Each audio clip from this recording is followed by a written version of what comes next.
زمانے بھر میں یہ قاعدہ ہے کہ جس کا کھانا اسی کا گانا۔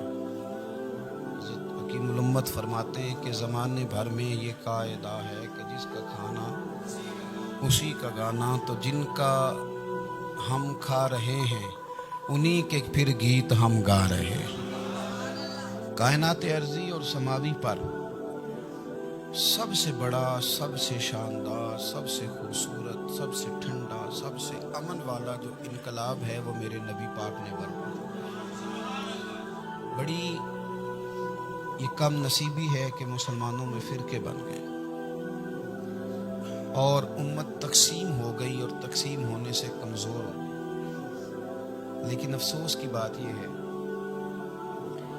کہ لوگ اس بات کو سمجھنے سے عاری ہیں کہ عید میلاد النبی صلی اللہ تعالی علیہ وسلم تو امت اس بات کے شکر کے طور پہ مناتی ہے کہ اللہ نے ہمیں اپنے نبی کا غلام بنایا۔ آؤ میں تمہیں مسلم شریف پڑھ کے سناتا ہوں، اور راوی بھی وہ بندہ جو ہر وقت حضور کے قریب رہتے تھے، حضرت انس بن مالک رضی اللہ تعالی۔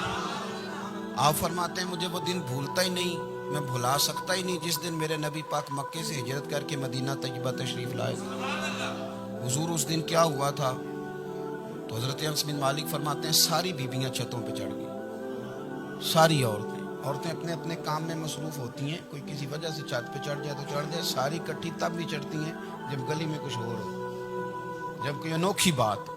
ساری بیبیاں چھتوں پہ چڑھ گئیں، بچے درختوں کے ساتھ چمٹ گئے، اور فرماتے ہیں کہ 70 کے قریب لوگ حضور کی سواری کے آگے تھے اور باقی سینکڑوں کی تعداد سے سواری کے پیچھے تھے، اور فرماتے ہیں یہ الگ منظر تھا۔ اور یہ مسلم شریف میں نعرہ موجود ہے، مسلم شریف میں، یہ صحیح مسلم میں موجود ہے کہ جب حضور مدینے آ رہے تھے تو مدینے والے نعرہ لگاتے تھے یا محمدہ یا رسول اللہ، اور چلتے ہوئے لگا رہے تھے یا محمدہ یا رسول اللہ کا وہ نعرہ لگا رہے تھے۔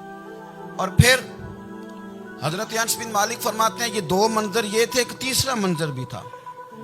مدینہ شریف کے اندر کچھ قبیلے تھے، آج بھی ایسا ہونا نہیں چاہیے، یہ اسلام نہ صرف اس کو ناپسند کرتا ہے بلکہ اس کی تردید کرتا ہے۔ چھوٹی برادری بڑی برادری آج بھی تقسیم ہے، نہیں ہونی چاہیے۔ عرب کے اندر بھی تقسیم تھی، کچھ قبیلوں کو چھوٹا جانتے تھے، کچھ کو بڑا جانتے تھے۔ ایک قبیلہ تھا بڑا قبیلہ، بنو نجار کا، چودھریوں کا قبیلہ، سیٹھوں نوابوں کا قبیلہ، بڑے لوگوں کا قبیلہ۔ اس قبیلے کی بیٹیاں ایک کونے میں دف لے کے بیٹھ گئی۔ نبی پاک صلی اللہ تعالی علیہ وآلہ وسلم کے غلاموں بات کو سمجھے۔ ایک منظر یہ کہ عورتیں چھتوں پہ، آج ہم منع کریں گے کیونکہ یہ پردے کی آیتیں نازل ہونے سے پہلے کی بات ہے، اب آیتیں آ گئیں، اب ہم یہ اجازت نہیں دیتے۔ عورتیں چھتوں پہ چڑھ گئیں، مرد گلیوں میں نعرے لگانے لگے، اور بنو نجار قبیلے کی بیٹیاں، چھوٹی بچیاں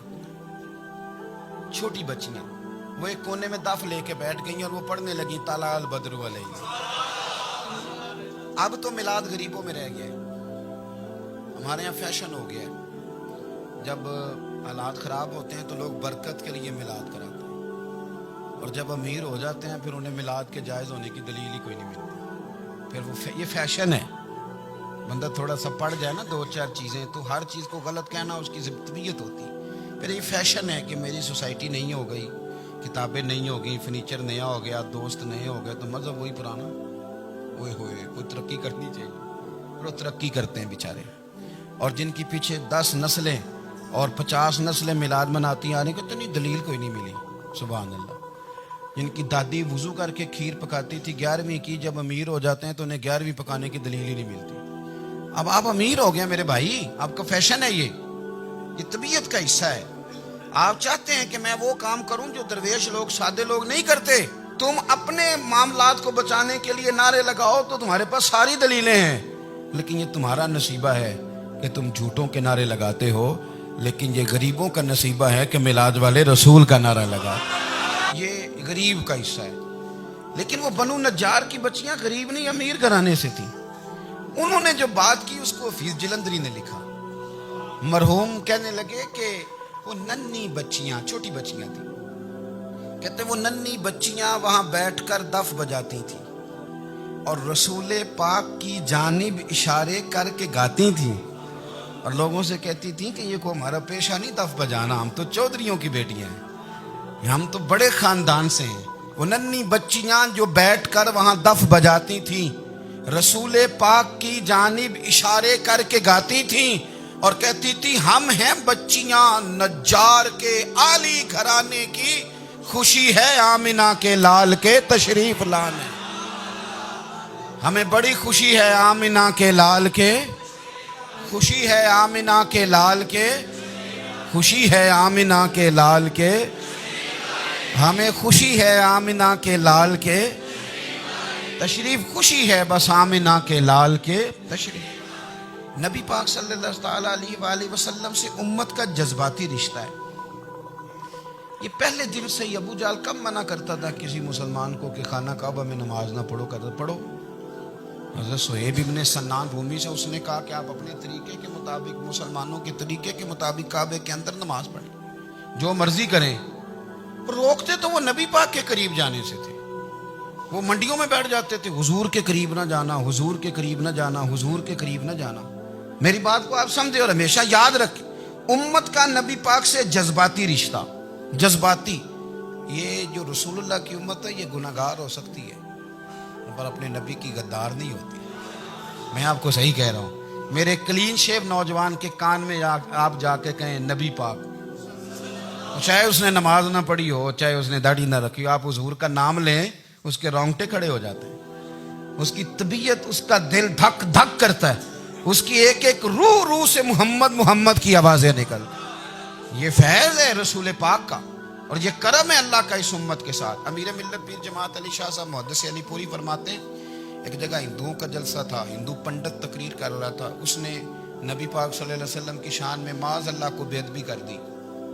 مسلمان تھے ہی نہیں، ایک مسلمان تھا، وہ ملنگ نہیں ہوتے دوری ڈنڈے والے، اس کے پر رنگین ڈنڈا تھا، وہ کہیں دور بیٹھا تھا،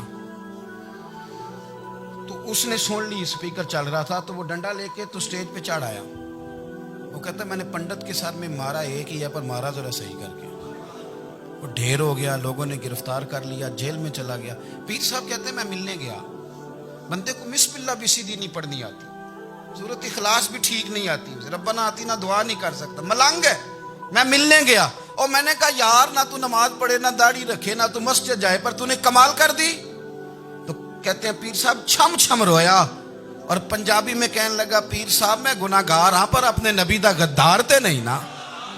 یہ گناہگار اور غدار میں فرق ہوتا ہے، میں گناہگار ہوں پر یہ تو نہیں نا کسی کی ضرورت کہ میرے سامنے میرے نبی کے بارے میں بات کر جائے اور ساڈی اچھی تے سچی سرکار نو گل کر جائے۔ یہ بات آپ سمجھیں، دشمن احمد پہ شدت کیجئے، ملحدوں سے کیا مروت کیجئے، شرک ٹھہرے جس میں تعظیم رسول، اس برے مذہب پہ لعنت کیجئے، اور مثل فارض زلزلے ہوں نجد میں ذکر آیات ولادت کیجئے اور یا رسول اللہ کی کثرت کیجئے۔ نبی پاک کا پیار امت کے لیے سرمایہ حیات ہے۔ رسول پاک کے ساتھ امت کا والہانہ رشتہ ہے۔ نبی پاک کے ساتھ والے حضرت خبیب کو گرفتار کر لیا مکے والوں نے، اس وقت غربت تھی اسلام پر، مکے میں سارے لوگ اکٹھے ہو گئے اور چوک میں پھانسی دینے لگے حضرت خبیب کو۔ کہنا آسان ہے، کرنا بڑا مشکل ہے، بندہ جیل میں الجھ جائے تو میں نے بڑے بڑے سیانے لوگ معافیاں مانگتے دیکھے، بڑے بڑے لوگ کہتے دیکھے ہیں کہ یہ کام بڑا، کہتے تنہائی بذات خود ایک مصیبت ہے۔ آپ کو اکیلا رہنا پڑ جائے نا، یہ لاک ڈاؤن ہوا ہے تو لوگ نفسیاتی مریض بن گئے، اکیلے رہنا، تنہا رہنا کوئی چھوٹا کام ہے؟ حضرت خبیب اکیلے اور مکے کا دور اور چاروں جانب کافر، اور چوک میں جب پھانسی پہ لٹکایا جانے لگا تو ابو سفیان بولے اور بول کے کہنے لگے یار بندہ کوئی کام کر کے بڑا پچھتاتا بھی ہے کہ یار نتیجہ کیا نکلا، تو معاذ اللہ آپ کا بھی نتیجہ تو پھانسی ہے، تو آپ کا کیا خیال ہے؟ یہ آپ یقین کریں کہ لوگ صحیح صحیح ساتھ چلتے ہیں، تھوڑی سی دشواری اٹھانی پڑ جائے تو کہتے ہیں میں گاڑی ٹھیک تھا، پر انہی پتھروں پہ چل کے اگر آ سکو تو آؤ، میرے گھر کے راستے میں کوئی کہکشاں نہیں ہے۔ لوگ نا میٹھا میٹھا کھانا چاہتے ہیں، تھوڑا کڑوا آ جائے تو مصیبت بن جاتی ہے، کہتے ہیں سارے ہی فلانے سے پیار کریں گے تو میں کروں گا، سارے مخالفت بھی کریں گے تو ہم انشاءاللہ پیار ہی کریں گے۔ یہ کیا بات ہوئی کہ ہم زمانے کا رنگ دیکھ کے چلیں گے؟ اب بعض لوگ پچھتا رہے ہوتے حضرت خبیب سے کہا ابو سفیان نے ابھی کلمہ نہیں پڑھتے تھے، کہنے لگے